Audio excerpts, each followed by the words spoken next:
Rock Hill was not directly affected by the crashes in New York, but local organizations were quick to get involved, such as the National Guard. The only thing we've been put on is an alert, and we're getting together some basic information about the equipment status that we have, what's up, what's down, that type of thing.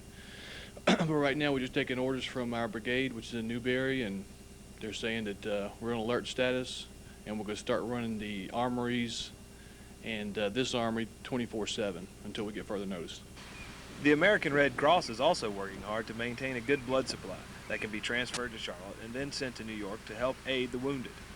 We're trying to keep on top of what's going on up there, so if we can do anything else, we can.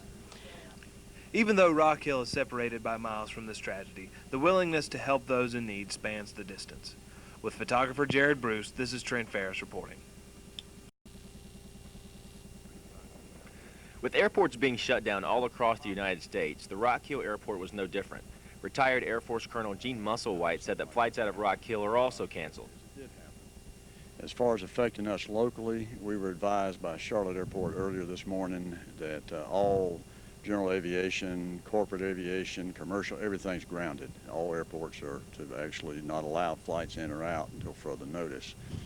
So that's the status we've been on since this morning, somewhere in that 9 o'clock time frame. With all the attention on major airports, local airports are a bigger threat because they lack the same security. Construction equipment blocked off the runway here, while this corporate jet was one of the planes that was grounded. We had one aircraft that was affected by the closing of the airport this morning. We had a corporate airplane that had come in earlier. It's this twin-engine aircraft you see back here, and the corporate people as well as the pilots are unfortunately grounded here for a while. The pilot and the passengers will spend the night in a local hotel. With photographer Trent Ferris, this is Jarrod Bruce reporting.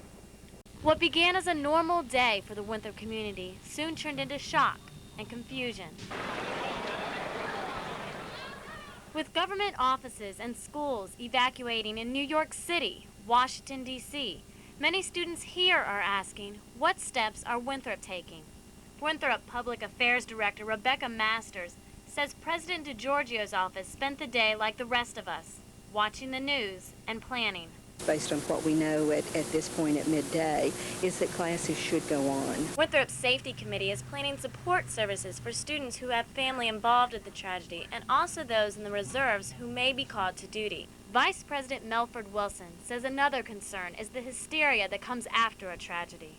You should not assume that's with your neighbors or your classmates and things like that because they come from a Middle Eastern background. Now the plan at Winthrop is to continue classes, pray for those who grieve, and wait for answers.